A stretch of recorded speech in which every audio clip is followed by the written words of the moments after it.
So here are a few pictures of the new shed we put up. I don't have any videos for it, I just have pictures.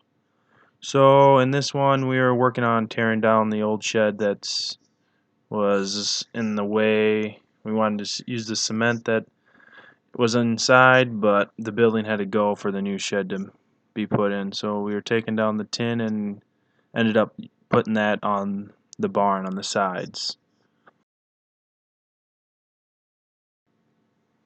Here's another one just of the back side of the shed still there.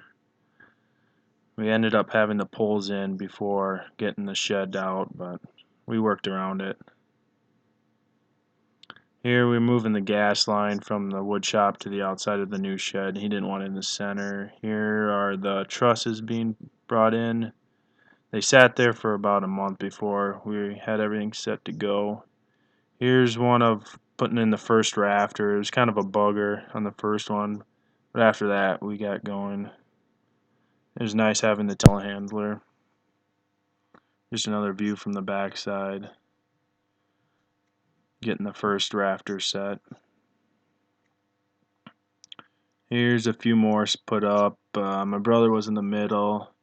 We threw a rack of hay underneath, so if he did fall, it wasn't as far, but no one fell. Just another view here. Just picking them up off the pile. We placed them on pallets so they weren't sitting on the ground. The tops of the poles we ended up sawing off later after we got the rafters up. We moved them from the pile. We put a string on the one end so we could kind of move around the poles on the tops. Used the loader to push the sidewall a little if we were off a few inches. Here we were just throwing on some more braces on top to hold the rafters in place till we get purlins put up. Here we're just got another morning still of the use of the telehandler, so we're just throwing some purlins up quick. Easier than handling them up one by one. Here the view is all the poles were cut off. We used the telehandler and went around with the saw. Here's just an aerial footage. Another aerial one. Putting up tin, we had to wash it as we go. It was a little dirty, and since we put all used tin on in this shed, it took a little more time setting it up. Kind of cleaned the sheets as we went.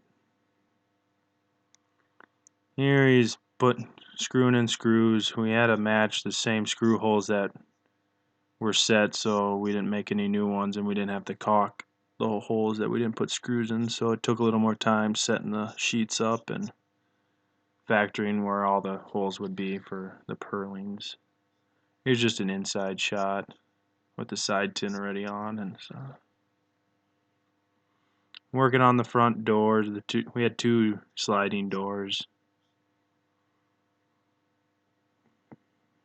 It was 24-foot opening, I believe. So each door was 12 foot. Here's just another front shot. I have 5 windows on the one side. This one we only ended up with one window, but we'll add in more maybe later.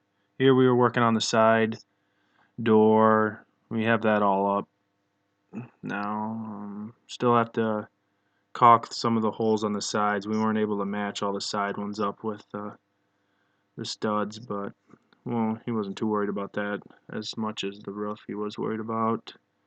Got some lights and electrical inside, but could still use a little more later on. But for now, that should be good for the winter. So we have more time in the spring to work on some more.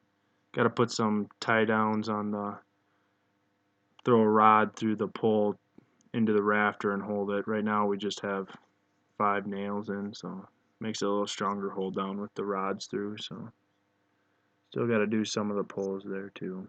But the shed was 40 foot wide by 130 foot long and about 18 to 19 foot tall.